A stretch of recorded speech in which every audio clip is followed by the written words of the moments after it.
दोस्तों नमस्कार। विकल्पवाणी सच्चाई की खोज में आपका स्वागत है। दोस्तों, भारतीय रेलवे 67,000 मील की पटरियों पर प्रतिदिन 11,000 ट्रेनों का संचालन करता है। इन ट्रेनों में 2.5 करोड़ से ज्यादा यात्री प्रतिदिन यात्रा करते हैं।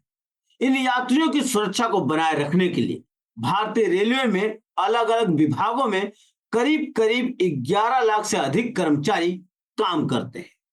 यात्रियों की सुरक्षा को बनाए रखने में सिग्नल और टेलीकम्युनिकेशन विभाग के हजारों कर्मचारी शामिल हैं। आज हमारे बीच में इस विभाग के कर्मचारियों का एक संगठन भारतीय रेलवे एस&टी मेंटेनेंस यूनियन के महासचिव आलोक चंद्रा प्रकाश जी हैं। आज इनसे हम सिग्नल और टेलीकम्युनिकेशन में काम करने वाले कर्मचारी किस प्रकार यात्रियों की सुरक्षा में अपना योगदान करते हैं उसके बारे में बातचीत करेंगे और उनको अपने काम के दौरान किन किन समस्याओं का सामना करना पड़ता है, इन मुद्दों पर आलोक जी से खास बातचीत करेंगे। आप हमारे साथ बने रहिए। विकल्प वाणी सच्चाई की खोज। तो सर, मेरा जो पहला सवाल है, इंडियन रेलवे में जो सिग्नल मैन है और टेक्नीशियन है, उनका किस प्रकार का काम है सर? देखिए, सिग्नल और टेलीकॉम डिपार्टमेंट जो है वो रेलवे की सबसे महत्वपूर्ण डिपार्टमेंट में से है, जो गाड़ियों को सेफली चलाने के लिए सबसे ज्यादा जवाबदार है।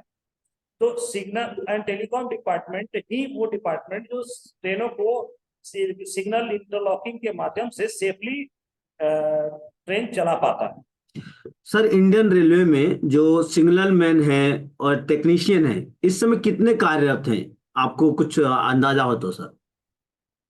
हाँ, अंदाजन 63,000 एसएनटी डिपार्टमेंट का कैडर है, लेकिन ये सीटें बहुत सारी खाली पड़ी हैं। जो लोग रिटायर हो गए या जो लोग रन ओवर हो गए या मारे गए या किसी नेचुरल कॉजेज से भी डेथ हो जाता है, कई बार हार्ट अटैक हो जाता है या किसी को कई तरह की बीमारी से ग्रसित हो, तो ये सीटें जो खाली पड़ी हैं अभी खाली ही पड़ी। सर, एक सवाल और आता है, मेरे जहन में आ रहा है। जो सिग्नल मैन है या टेक्नीशियन है, वो उनके सामने किस तरह की समस्याएं आप लोग फेस कर रहे हैं सर? एक तो बहुत बड़ी समस्या ये होती है कि जो वर्किंग हैंड है, जो एसएनटी डिपार्टमेंट को मोस्टली काम कर रहा है, वो टेक्नीशियन और उनके साथ असिस्टेंट ही काम करते हैं। बाकी जितने भी पोस्टें हैं, चाहे वो इंचार्ज की पोस्ट हो, चाहे वो मेन जो डिपो इंचार्ज होते हैं उनकी पोस्ट हो, तो वो लोग ज्यादातर मैनेजमेंट से देख पाते हैं, और जो ऑन द ग्राउंड वर्क हो रहा है वो टेक्नीशियन और असिस्टेंट ही कर रहे हैं। और सबसे बड़ी बात यह है कि इनका काम जो होता है इतना इम्पोर्टेंट काम है कि आप समझ लीजिए कि सिग्नल एंड टेलीकॉम डिपार्टमेंट की जितनी भी चीजें हैं उसको मेंटेनेंस करना, गियर्स को, और उन गियर्स का अगर इंस्टॉलेशन में जो कंस्ट्रक्शन में है या जो वर्क्स में है तो उनको इंस्टॉलेशन भी करना है, और जो मेंटेनेंस में है तो वो उनको उसका मेंटेनेंस करना है, फेलियर रेक्टिफिकेशन करना है। तो मोस्ट ऑफ द वर्क जो होता है, सबसे पहला अगर कोई कॉल आएगा तो टेक्नीशियन और असिस्टेंट ही पहले दौड़ के जाते हैं और उसको रेक्टिफाई करते हैं। लेकिन एक बहुत बड़ी चीज ये है कि हमारा जो जॉब है वो पूरी तरह से टेक्निकल है, और हमारी जो टेक्निकलिटी है वो एकदम स्पेसिफिक है। सर, एक बात हम अक्सर सुनते हैं जो ट्रैकमैनों के बारे में, कि वो रन ओवर हो गए, और ऐसी खबरें भी आई हैं। लवासा कमेटी का जो रिपोर्ट आया था उसमें 500 ट्रैकमैन हर साल मौत के घाट उतर जाते हैं रन ओवर में। आप लोगों ने अपने जो जो प्रधानमंत्री को भी हाल फिलहाल में जो लेटर दिया, हाल ही फिलहाल में, उसमें आप लोगों ने भी कहा है कि रन ओवर आपके भी डिपार्टमेंट के लोग होते हैं। इस मुद्दे को आप लोगों ने उठाया है। मेरा सवाल ये है, ये रन ओवर जो हो रहे हैं, इसको कैसे रोका जा सकता है आपके नजर में, और इससे ये क्यों हो रहे हैं? सबसे बड़ा सवाल तो हो रहा है कि क्यों रहे हैं ये सब? देखिए, रन ओवर के जो भी केसेस हैं, ठीक है, चाहे ट्रैक मेंटेनेंस रन ओवर हो, चाहे एसएनडी डिपार्टमेंट का कोई स्टाफ रन ओवर हो रहा हो, उसमें सबसे बड़ा जो प्रॉब्लम है वो ये है कि मिस ऑफ कम्युनिकेशन, कम्युनिकेशन के अभाव में हो रहा है। फॉर एग्जाम्पल कि अगर ट्रैक मेंटेनर्स को इंफॉर्मेशन हो कि ट्रेन आ रही है तो वो अलर्ट हो जाएंगे। एसएनडी डिपार्टमेंट का कोई कर्मचारी जो ट्रैक के एडजॉइनिंग में काम कर रहा है, जैसे सिग्नल है या पॉइंट है तो ट्रैक पर ही है, कैंची जो कहते हो ट्रैक पर ही है, एक्सेल काउंटर ट्रैक के अंदर ही लगा है, ट्रैक सर्किट है तो वो भी ट्रैक के ऊपर ही लगी पड़ी है, यानी हमारा सारा काम ट्रैक के ऊपर ही है। ठीक है, तब हम लोग कोई बंद सर्किट में तो काम नहीं कर रहे हैं, वहां ट्रेनें रनिंग स्टेटस में है, लाइव सर्किट में काम कर रहे हैं हम लोग, रनिंग ट्रेनों के एडजॉइनिंग काम कर रहे हैं हम लोग। हो सकता है हमारे दूसरे एडजॉइनिंग लाइन पे ट्रेन जा रही हो, तो उसका इंफॉर्मेशन हम तक नहीं आता है। इसके लिए हमने रेलवे बोर्ड को सजेस्ट किया है कि walkie talkie should be provided to the SND department employ. ठीक है, और कई जगहों पे दे रहे हैं लेकिन अभी तक इसको पूरी नेशनल वाइड लेवल पे नहीं किया गया। तो जैसे आपने देखा होगा कि अभी कंचनजंगा एक्सप्रेस का जो दुर्घटना हुआ था उसमें पता चला कि गार्ड और ड्राइवर के पास वॉकी टाकी नहीं थी। ठीक है, तो इसी तरह से हमारे एसएनडी डिपार्टमेंट के एम्प्लॉइज के पास भी तो वॉकी टाकी होना चाहिए। जब वो साइड पे काम कर रहे हैं तो स्टेशन मास्टर से कम्युनिकेट कर ले भाई। अब अगर मान लो कि कोई ट्रेन आ भी रही है तो वॉकी टाकी पे गार्ड और ड्राइवर का कन्वर्सेशन मास्टर के साथ होता रहता है, तो वो भी हम लोग सुन पाएंगे कि हाँ इस लाइन से गाड़ी आ रही तो हम लोग अलर्ट मोड में चले जाए। तो ये मेनली तो मेन मिसकॉन्सेप्ट कम्युनिकेशन की वजह से ही ये दुर्घटनाएं होती हैं। सर ये तो फिर लगता है कि बहुत जोखिम भरा आप लोगों का काम है, और आप लोगों ने अपनी मांग में जोखिम भत्ता की मांग की है, और इस पे कोई एक कमेटी भी बनाई गई है। क्या इस पे रेलवे बोर्ड ने किस तरह का कोई एक्शन लिया है क्या सर आपका? अभी तक तो हमारे पास किसी प्रकार का इंफॉर्मेशन नहीं मिला है, लेकिन मुझे जो प्रधानमंत्री जी को पत्र लिखा था उसके बाद एक रिप्लाई आई थी हमारे पास, उसमें मेल के थ्रू, और जो ग्रीवेंसेस हमारा नोटेड है, पीएमओ के पास हमारा ग्रीवेंसेस चल रहा है, तो उस ग्रीवेंसेस के में हमें जवाब में ये मिला था कि कमिटी ने रिपोर्ट दे दी है और ये फाइनेंस डिपार्टमेंट के पास पेंडिंग है। लेकिन कमिटी की रिपोर्ट ही 2022 में ही आ चुकी थी, तो 2 साल तक अभी तक फाइनेंस डिपार्टमेंट को याद नहीं आ रहा है कि सिग्नल एंड टेलीकॉम के कर्मचारी भी रनिंग लाइन में काम करते हैं, उनको भी रिस्क एंड हार्डशिप अलाउंस की जरूरत है। मेरे जहन में एक सवाल और आ रहा है कि जब भी कोई रेल हादसा होता है जिसमें सिग्नल फेल का या खराबी का कारण बताया जाता है, कई बार जो हादसे होते हैं उसमें सिग्नल मैन या तकनीशियन को आरोप लगाया जाता है, जैसे हमने बालासोर रेल हादसे में देखा। बार बार ये सिग्नल फेल क्यों हो रहे हैं, इसका कारण क्या है सर? देखिए, सिग्नल फेल होना कोई बुरी बात नहीं है।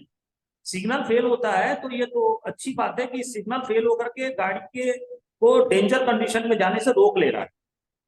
ठीक है, जब सिग्नल फेल है यानी कि सिग्नल रेड हो चुका है, तो रेड सिग्नल को हो जाने के बाद गाड़ी को हम लोग मैनुअली चलाते हैं। जैसा कि अभी रिसेंट जो हुआ है कंचनजंगा एक्सप्रेस का दुर्घटना, उसमें आपने देखा होगा सिग्नल सिस्टम फेल था। तो सिग्नल सिस्टम फेल होने के बाद जीएलएसआर में हमें बताया गया कि सिग्नल फेलियर के बाद कैसे ट्रेनों को चलाना है। अब उस चीज को हम लोग अगर नहीं कर पा रहे हैं तो ये मैनेजमेंट की प्रॉब्लम है। तो ये फेलियर्स होने के लिए, जैसे आप समझिए कि हमने टेलीविजन खरीदा तो उस पर वारंटी गारंटी बताते हैं कि इतने साल की वारंटी है। आप एक टॉर्च भी खरीदते हैं ना तो भी बताते हैं कि इसकी वारंटी क्या है। लेकिन हम लोग जो एलईडी लाइट्स लगा रहे हैं या सिग्नलिंग सिस्टम लगा रहे हैं, किसी भी कंपनी से लगा रहे हैं, ठीक है, जो वर्क्स वाले होते हैं या कंस्ट्रक्शन वाले होते हैं, वो किसी एक कंपनी के साथ टेंडर लेते हैं और टेंडर के बाद उसको हमारे यहाँ इंस्टॉल कर देते हैं। अब आप एक समझिए, मेरे एक स्टेशन पे एक्सेल काउंटर है लगी। ठीक है, एक मान लो हम एक स्टेशन तो देख नहीं रहे, हमारे पास 2 या 3 स्टेशन होते हैं देखने के। एक स्टेशन पे सीमेंस का एक्सेल काउंटर रहेगा, तो दूसरी जगह पे एल्डाइन का रहेगा, तो तीसरी जगह पे स्ट्रॉनिक्स का रहेगा। ठीक है, एक ही एक आदमी को या एक जेई है, एक एसएससी को उसके सेक्शन में हर प्रकार के कंपनी का एक्सेल काउंटर देखने मिल रहा है, हर प्रकार के कंपनी का आईपीएस देखने मिल रहा है। स्टेट कॉन का आईपीएस है तो कहीं एचपीएल का आईपीएस है तो कहीं इलेक्ट्रॉनिक्स का आईपीएस है, अलग अलग कंपनियों का है और सबकी खुद की मोनोपोली है। तो एक इंसान कितनी कंपनियों का मोनोपोली को याद रखेगा कि, और उसकी कोई वारंटी नहीं, कोई गारंटी नहीं। आप एक टॉर्च लेते तो वारंटी गारंटी आता है, और यहाँ पे हम इतना बड़ा करोड़ों रुपए का सिग्नल सिस्टम लगा रहे हैं और उसकी वारंटी गारंटी नहीं। एक और सबसे बड़ी समस्या क्या हमारे साथ आती है, अपने समस्या की बात कही। मान लो कि एक आईपीएस फेल हो गया, ठीक है, और फिर आईपीएस को क्या दिया, एएमसी में दे रखा है, एनुअल मेंटेनेंस में दे रखा है किसी कंपनी को, चाहे वो किसी एक कंपनी को दे रखा हो, उन्होंने इंस्टॉल किया हो, उसको एएमसी में रखा है कुछ सालों के लिए। अब जब फेलियर होता है तो हम स्टेशन पे अवेलेबल है, सबसे पहले हम रीच करेंगे वहां पे, ठीक है। अगर उसका कोई कार्ड खराब हो गया या कुछ भी हुआ है तकलीफ, तो हम सबसे पहले उसको पहुंच रहे हैं और उसका रेक्टिफिकेशन। तो एएमसी का क्या मतलब रहा, एएमसी, एक एएमसी के पास एक टेक्नीशियन होता है, वो 20-20, 25-25, 50-50 स्टेशन देख रहा है। उसके पास केवल एक टेक्नीशियन है या 2 टेक्नीशियन है, और वो पूरे 2 या 3 डिविजन्स के स्टेशन को कवर करता है, 25-50 स्टेशन को कवर करता है। तो क्या 25-50 स्टेशन पे एक साथ फेलियर नहीं हो सकते हैं? हो सकता है किसी का साउथ हो के, तो कहाँ रीच करेगा, नहीं कर पाएगा। तो हम ही वो शख्स हैं जो सबसे पहले फेलियर रेक्टिफिकेशन में पहुंचते हैं। दोस्तों, भारतीय रेलवे में यात्रा करने वाले प्रत्येक यात्रियों के लिए ये चिंता का विषय है। ट्रैकमैन हो या सिग्नल और टेलीकम्युनिकेशन विभाग के कर्मचारी हमारी सुरक्षा के लिए दिन रात काम करते हैं। उनकी जान की सुरक्षा सरकार नहीं कर रही है। इन कर्मचारियों की सुरक्षा बनाने के लिए वोकी टोकी जैसे उपकरण सरकार को तुरंत देना चाहिए। साथ ही सिग्नल और टेलीकम्युनिकेशन विभाग के कर्मचारी इतना जोखिम भरा काम करते हैं, उनके लिए जोखिम भत्ता सरकार को प्रदान करना चाहिए। मगर 2019 में रेलवे बोर्ड ने रिस्क और हार्डशिप अलाउंस कमेटी बनाई, लेकिन अभी तक इन कर्मचारियों के लिए जोखिम और कठिनाई भत्ता नहीं दिया गया है। इससे साफ है सरकार की मंशा क्या है। इसके अलावा भारतीय रेलवे में आउटसोर्सिंग के जरिए अलग अलग प्राइवेट कंपनियों से सिग्नल उपकरण खरीदा जा रहा है। जैसा आलोक जी ने बताया, ये कंपनियां अपने उपकरण रेलवे को बेच तो रही हैं, लेकिन खराब होने पर अपनी जवाबदेही तय नहीं कर रही।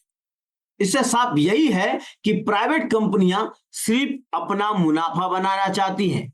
इन कंपनियों को यात्री की सुरक्षा और सिग्नल और टेलीकम्युनिकेशन विभाग के कर्मचारियों की तकलीफों से कोई लेना देना नहीं है। सरकार को सिग्नल और टेलीकम्युनिकेशन विभाग के कर्मचारियों की जायज मांगों को जल्द से जल्द मानना चाहिए। इस विषय पर आप क्या सोचते हैं, आप क्या समझते हैं, कमेंट कीजिए और देखते रहिए विकल्प वाणी, सच्चाई की खोज।